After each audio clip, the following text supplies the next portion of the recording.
Magandang umaga po sa inyong lahat. Magandang umaga po, Father. Simulan po natin ating pagdiriwang sa ngalan ng Ama, ng Anak at ng Espiritu Santo. Amen. Sumainyo ang Panginoon. At sumayo din. Mga minamahal na kapatid, sa patuloy nating pagdiriwang ng pagkabuhay ng Panginoon, hilingin natin siya. Naliwanagan lagi niya ang ating isip at ang ating puso upang makapaglingkod tayo ng matapat sa Kanya at sa ating kapwa. Upang tayo maging marapat sa banal na pagdiriwang, pagsisihan po muna natin ang ating nagawang pagkakulang at pagkakasala. Inaamin ko sa makapangyarihang Diyos at sa inyo mga kapatid, na lubha akong nagkasala sa isip, salita at sa gawa at sa aking pagkukulang. Kaya isinasamo ko sa mahal na Birheng Maria, sa lahat ng mga anghel at mga banal, at sa inyo mga kapatid na ako'y panalangin sa Panginoong ating Diyos. Kawaan tayo ng makapangyarihang Diyos, patawarin tayo sa ating mga kasalanan, patnubayan tayo sa buhay na walang hanggan. Amen.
Manalangin tayo. Isama po ninyo ang inyong mga personal na kahilingan sa panalangin aking babanggitin, lalo tigit ang panalangin natin sa Panginoong Diyos sa tulong at panalangin ng ating patron na si San Fernando. Ama naming makapangyarihan, ipagkaloob lagi naming maranasan ang pamumunga ng aming ginagampanan ngayong Pasko ng pagkabuhay na iyong binigay upang aming ipagdiwang sa pamagitan ni Jesucristo kasama ng Espiritu Santo magpasawalang hanggan. Amen. Ang lahat po ay magsiupo.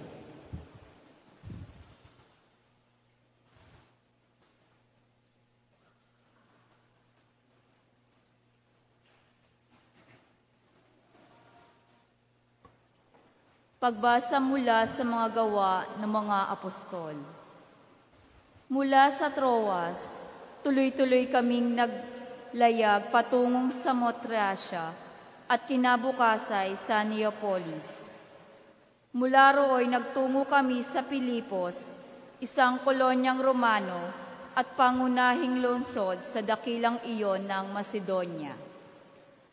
Napanatili kami roon ng ilang araw, at ng araw ng pamamahinga, lumabas kami ng lungsod at nagpunta sa tabing ilog sa isang pook na inakala naming dakong panalanginan ng mga Hudyo.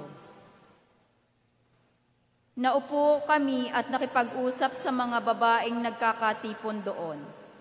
Kabilang dito ang isang nagngangalang Lydia, taga Tiatira, at mga ngalakal na mga telang purpura.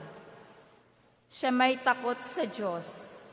Binuksan ng Panginoon ang kanyang isip at siya'y naniwala sa ipangangaral ni Pablo. Nagpabinyag siya at ang mga kasambahay niya. Pagkatapos sinabi niya, Kung itinuturing po ninyo akong tapat na lingkod ng Panginoon, doon na kayo tumuloy sa amin.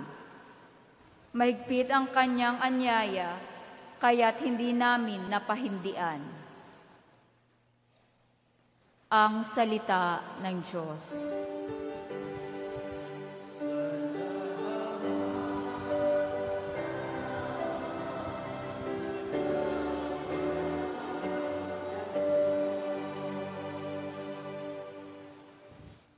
Panginooy nagagalak sa hirang niyang mga anak. Panginooy nagagalak sa hirang niyang mga anak. Ang Panginooy purihin, awitan ng bagong awit. Purihin sa pagtitipon ng tapat sa pananalig. Magalak ka, O Israel, dahilan sa manlilikha, dahilan sa iyong hari, ikaw Sion ay matuwa. Panginooy nagagalak sa hirang niyang mga anak. Purihin sa pagsasayaw, purihin ang kanyang ngalan. Alpat tambol ay tugtugin, at siya ay papurihan. Panginooy nagagalak sa kanyang mga hirang, sa nangangagpapakumbabay, tagumpay ang ibibigay. Panginooy nagagalak sa hirang niyang mga anak. Sa tagumpay na natamo, magalak ang mga hirang.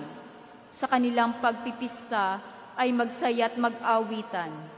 Sa pagpuri sa Panginoon ay bayaang magsigawan, ang tatanggap ng tagumpay at ang kanyang mga hirang. Panginooy nagagalak sa hirang niyang mga anak. Ang lahat po ay magsitayo bilang pagbubunyi sa mabuting balita ng Panginoon.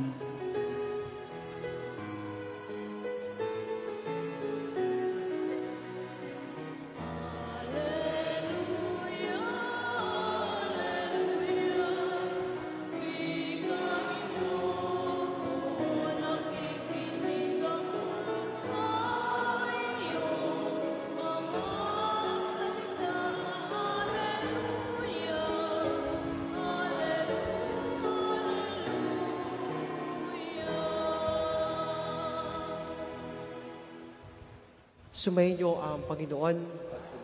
At sumayo din. Ang mabuting balita ng Panginoon ayon kay San Juan. Papuri sa iyo, Panginoon.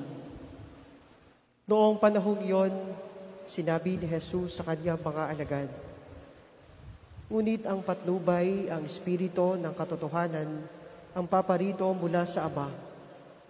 Susuguin ko siya sa inyo buhat sa Ama, at siya ang magpapatotoo tungkol sa akin. At magpapatotoo rin kayo tungkol sa akin, sapagkat sa pasimula pa'y kasama ko na kayo. Sinasabi ko ito sa inyo upang huwag kayong mawalan ng pananalig sa akin. Palalayasin nila kayo sa mga sinagoga. Darating ang panahon na ang sino mang pumatay sa inyo ay mag-aakalang naglilingkod siya sa Diyos.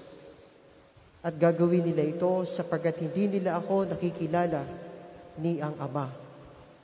Ito'y sinasabi ko sa inyo upang pagdating ng oras na gawin nila, maaalala ninyong ipinagpauna ko na ito sa inyo."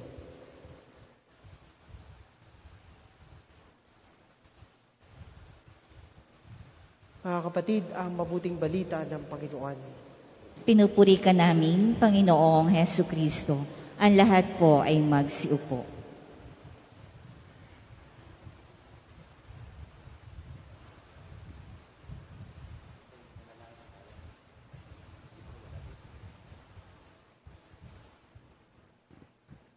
Magandang umaga po muli sa inyong lahat. Magandang umaga po, Father. Hindi ko po alam kung kilala pa ninyo ako. Nung ako po'y diakono, ako po'y dito napa-assign sa katedral bago ako maging pari. Makapal pa po ang buhok ko noon at may laman-laman pa ako. Pero ngayon po ay nakakalbo na at payat na dahil sa diabetes. Ang mga pagbasa po natin, mga minamahal na kapatid, ay pagpapatunay na ang Diyos buhat ng umakyat siya sa langit ay nanatili sa kanyang simbahan. Hindi po niya ito iniwanan. Kaya nga narinig natin sa unang pagbasa mula sa Gawa ng mga Apostol, sabi doon, mula sa Troas, tuloy-tuloy kaming naglayag. Alam po ba niyo ibig sabihin nun? Tuloy-tuloy kaming naglayag. Kasi po, ang buhay natin ay para pong paglalakbay. Di ho ba? Ang buhay ay parang paglalakbay. Buhat sa pagkabata, papunta sa pagtanda. Buhat sa walang alam, tapos pagkatapos nating maging mag-aral sa buhay ng may kaalaman. Buhat sa buhay na hindi kumikilala sa Diyos, patungo sa buhay na kumikilala na tayo sa Diyos. Kaya nga kayo ngayon ay narito magang-maga, gusto niyong simulan ng inyong araw sa pamamagitan ng misa na magbibigay ng gabay sa ating buong araw. Buhat sa umaga, paglalakbay din yung umaga, papunta sa gabi. So ang buhay talaga ng tao ay paglalakbay. At yun ang sinabi sa unang pagbasa, tuloy-tuloy kaming naglayag. Mga minamahal na kapatid, sa paglalayag natin sa buhay na ito, minsan tayo'y naliligaw. Di ho ba? Kahit nga ako naliligaw. At alam natin na isa lang ang makapagbibigay ng gabay sa atin. Ewan ko kung nakapunta na kayo sa tabi ng dagat. Usually po sa tabi ng dagat at mayroong parola. At yun po ang gabay ng mga mangingisda, lalo na kapag mayroong masamang panahon at hindi nila makita ang papunta sa pangpang. Pag nakita nila yung ilaw na yun na umiikot, doon ako pupunta. Yun ang papunta sa lugar na aking dadaungan. Ganun din ang Diyos. Ibinigay sa atin ang Espiritu Santo upang maging gabay natin at kung sakaling tayo ay maligaw, kung sakaling madilim ang ating buhay, kung sakaling nalilito tayo sa buhay, umiikot po yun, yung parola ng Panginoong Diyos. Sinasabi niya, dito ka anak, dito ako, parito ka.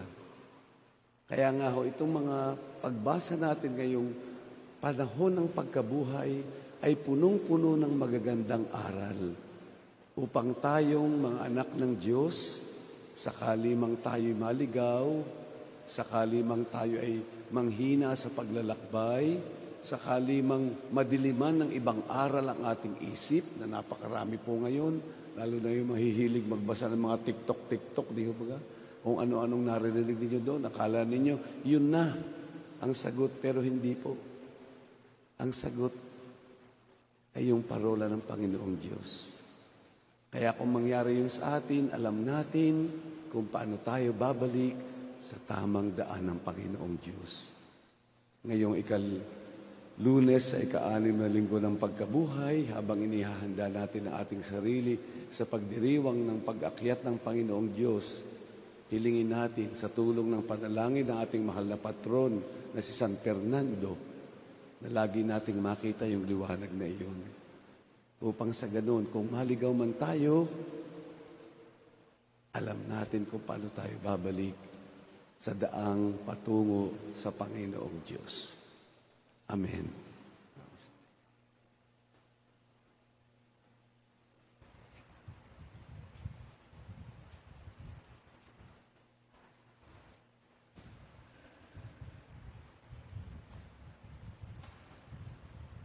Ang lahat po ay magsitayo.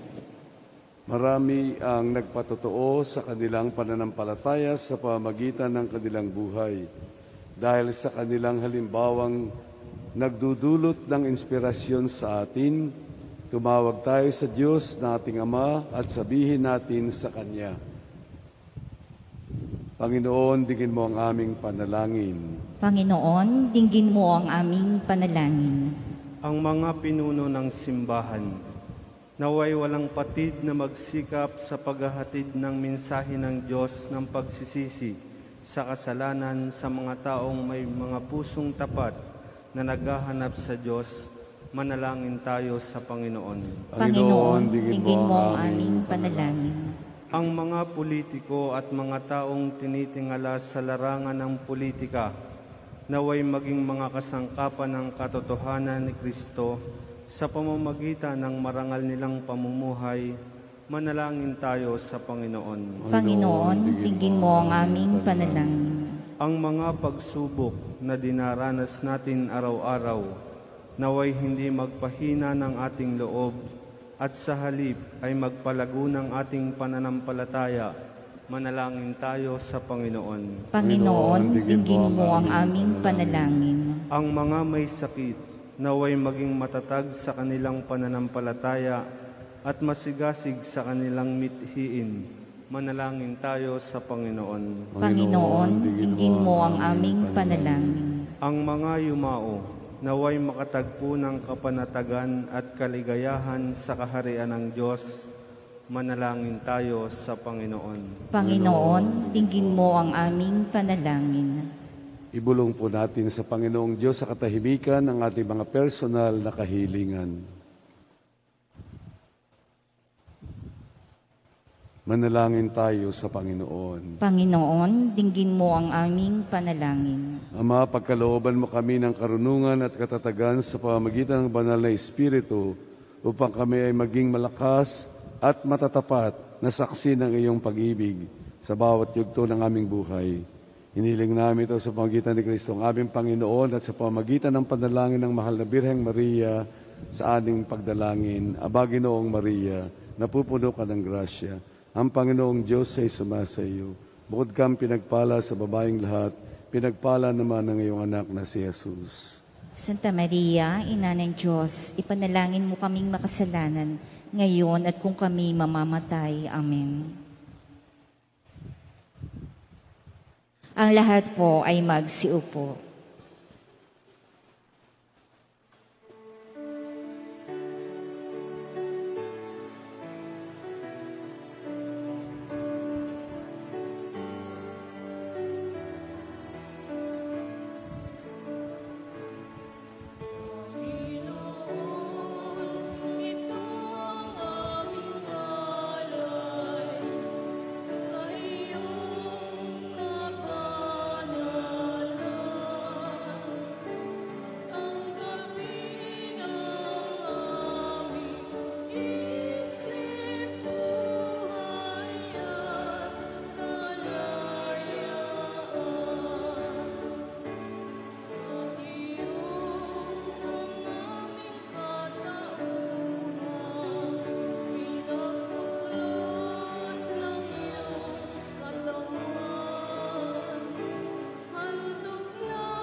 Ang lahat po ay magsitayo.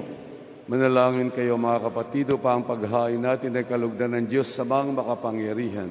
Tanggapin nawa ng Panginoon itong paghain sa iyong mga kamay, sa kapurihan niya at karangalan, sa ating kapakinabangan at sa buong sambayanan niyang banal. Ama naming lumikha, tanggapin mo po ang mga alay ng iyong sambayanang natutuwa, ang pagkabuhay ng iyong anak, na niloob mong aming ikatuwa ngayon ay papanabanguhin mo ng galak na nanatili sa aming habang panahon sa pamamagitan niya kasama ng Espiritu Santo magpasawalang hanggan. Amen. Sumayin niyo ang Panginoon. At sumayin niyo rin. Itaas sa Diyos ang inyong puso at diwa. Itinaasa namin sa Panginoon. Pasalamatan natin ang Panginoong ating Diyos. Marapat na siya'y pasalamatan. Naman naming makapangyarihan, tunay nga pong marapat na ikaw ay aming pasalamatan. Ngayong ipinagdiriwang ang paghain ng Mesiyas, ang maamong tupa na tumubos sa aming lahat. Sa paghain ng sariling buhay at sa pagkabuhay ng anak mong mahal, nabuksang ganap ang iyong tahanan, at kaming pinaghaharian mo'y naging kasambahay. Sa pagkamatay niya sa krus, nalupig ang kamatayan. Sa kanyang pagkabuhay, naging buhay siya ng tanan. Kaya kaysa ng mga anghel na nagsisawit ang papuri sa ng walang humpay sa kalangitan, kami nagbubunyi sa iyong kadakilaan. Santo, Santo, Santo, Panginoong Diyos ng mga hukbo, napupuno ang langit at lupa ng kadakilaan mo. Hosana sa kaitaasan, pinagpalang naparirito sa ngalan ng Panginoon. Hosana sa kaitaasan.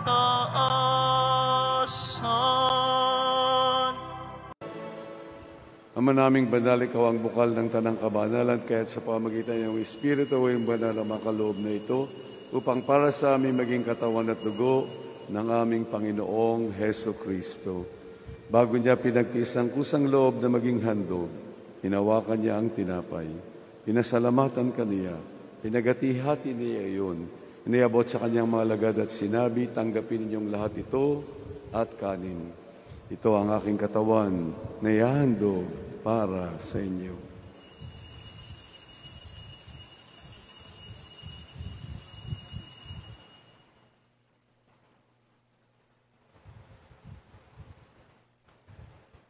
Gayon din naman nung matapos ang hapunan, hinawakan niya ang kalis, muli kanyang pinasalamatan. Niabot niya ang kalis sa kanyang mga lagad at sinabi, tanggapin niyong lahat ito at inumin. Ito ang kalis ng aking dugo ng bago at walang hanggang tipan. Ang aking dugo na ibubuhos para sa inyo at para sa lahat sa ikapagpapatawad ng mga kasalanan. Gawin ninyo ito sa pag-alaala sa akin.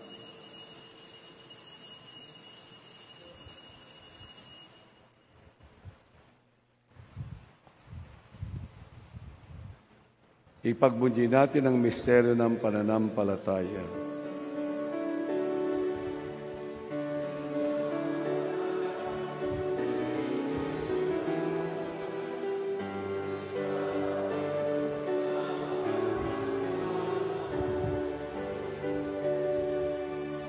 Ama, ginagawa namin ngayon ang pag-alaala sa pagkamatay at muling pagkabuhay ng iyong anak. Kaya't iniaalay namin sa iyo ang tinapay na nagbibigay buhay at ang kalis na nagkakaloob ng kaligtasan.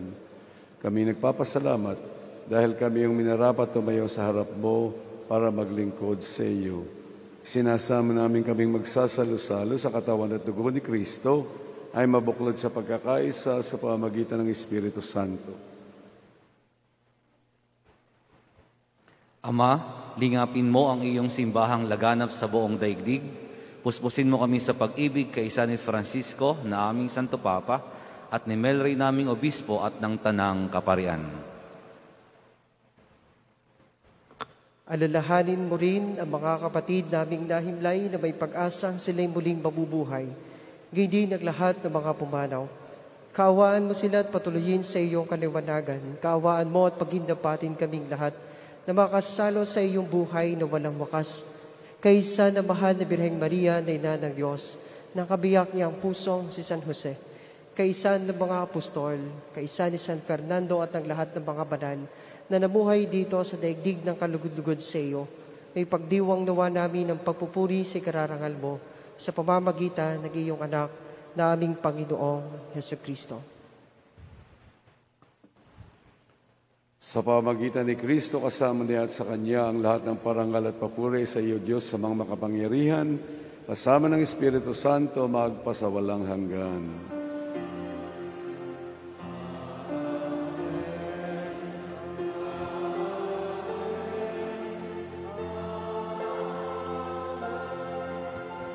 Ang lahat po ay magsitayo. Sa tagubilin ng kagagaling na utos sa turo ni Jesus na Panginoon natin at Diyos, ipahayag natin ang lakas loob.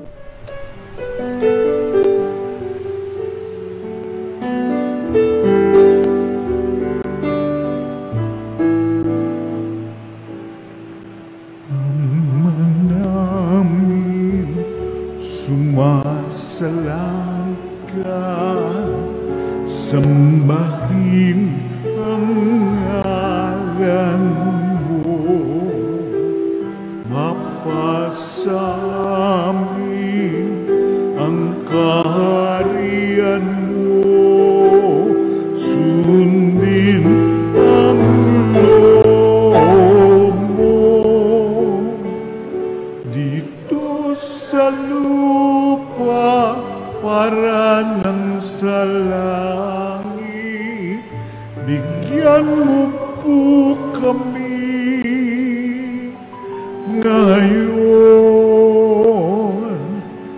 ng aming kakanin sa araw-araw at patawarin mo kami sa aming mga sala, para ng pagpapatawan namin sa nagkakasala sa amin, at huwag mo kaming ipagdulot sa tukso, at yadya mo kami sa lahat ng masama. Hinihiling namin kami adya sa lahat ng masama, pagkalooban ng kapayapaan araw-araw, iligtas sa kasalanan at ilayo sa lahat ng kapahamakan, samantalang aming pananabikan ng dakilang araw ng pagpapahayag ng tagapagligtas naming si Hesu Kristo.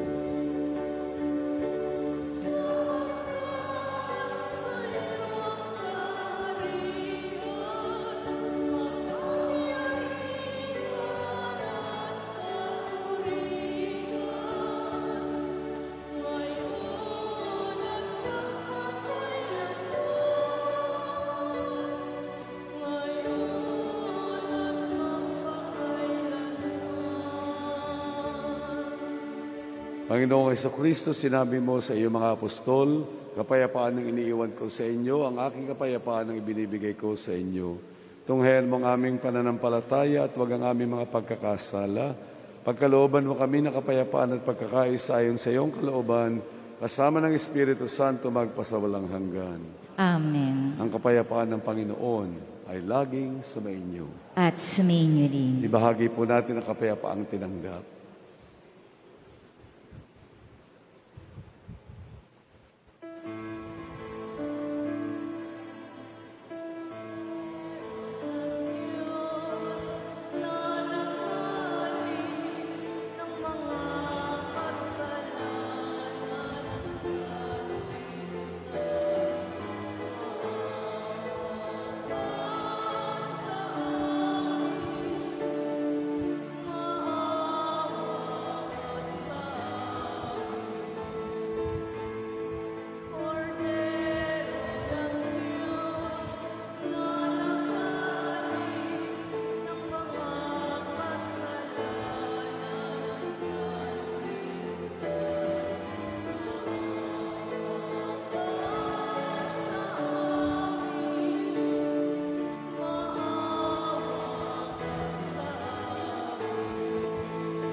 Ang lahat po ay magsiluhod.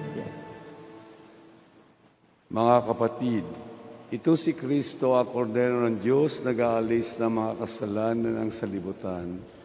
Siya ang ating ilaw na gumagabay sa atin sa paglalakbay sa buhay na ito, upang kung maligaw man tayo, aalalayan tayo at ibabalik sa pagmamahal ng Ama.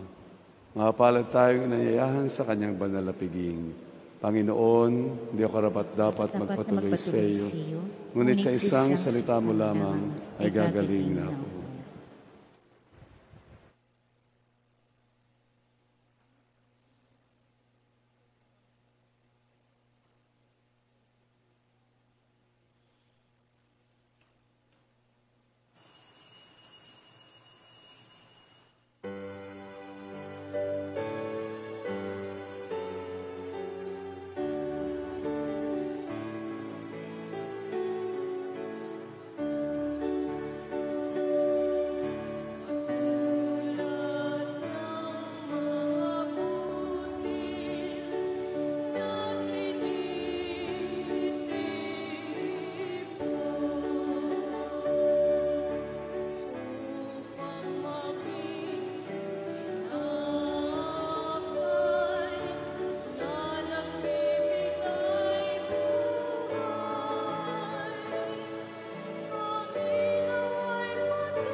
Ang lahat po ay magsitayo. Manalangin tayo.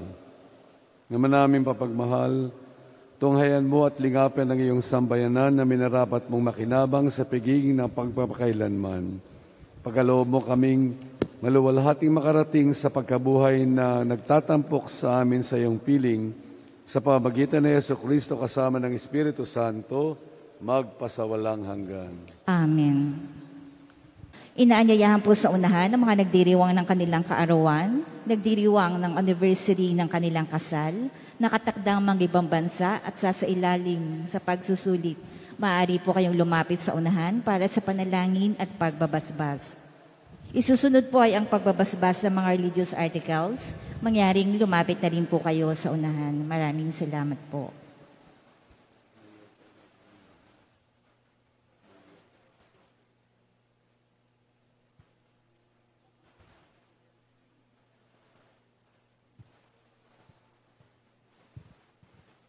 Ama naming mapagmahal, sa iyo nagmumula ang lahat ng mabubuting bagay.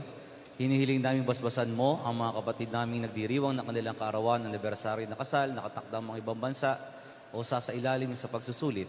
Pagkalooban mo sila ng masamahabat, makahulugang buhay, mabuting kalusugan, mapayapang kalooban, maliwanag na kaisipan, mga tapat na kaibigan, maayos na hanap buhay at kaligtasan sa anumang kapahamakan. Basbasan mo rin ang kanilang mga gawain at adhikain upang ito'y matupad ayon sa iyong kalooban. Pagpalain mo rin ang kanilang angkan at mga mahal sa buhay. Higit sa lahat, patatagin mo sila sa pananampalataya, patibayin sa pag-asa at pag-alabin sa pag-ibig. Hinihiling namin ito sa pamamagitan ni Kristong aming Panginoon. Amen. Naway gawaran ng Diyos ng pagpapala ang mga kasangkapan sa panalangin upang ang mga ito'y maging gabay sa pagtahak sa kabanalan at paghahangad ng buhay sa kalangitan sa pamamagitan ni Kristo kasama ng Espiritu Santo magpasawalang hanggan. Amen.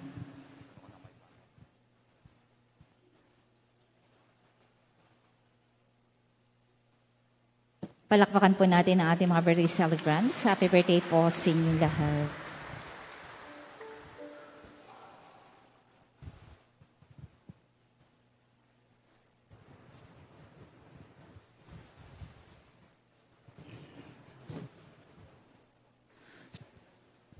Ang lahat po ay magsitayo. Sumainyo ang Panginoon. At sumainyo din. Itungo po ninyo ang inyong mga ulo para sa pagbabasbas. Maraming makapangyarihan, pagpalain mo po ang iyong mga anak na ngayon nagdiwang ng iyong banal na Eucharistia. Dinggin mo po ang kanilang mga kahilingan, pagpalain na kanilang mga buhay, kasama ng kanilang mga kasamahan sa buhay. Panginoon, kung kami po'y naliligaw ng landas, akayin mo po kami pabalik sa iyo upang lagi naming tupdin ang iyong kalooban. Hinihiling namin ito sa pagitan ni Kristong aming Panginoon. Amen. At pagpalain kayo ng makapangyarihang Diyos Ama, Anak at Espiritu Santo. Amen. Tapos na po ang ating pagdiriwang, humayo kayong mapayapa. Salamat sa Diyos.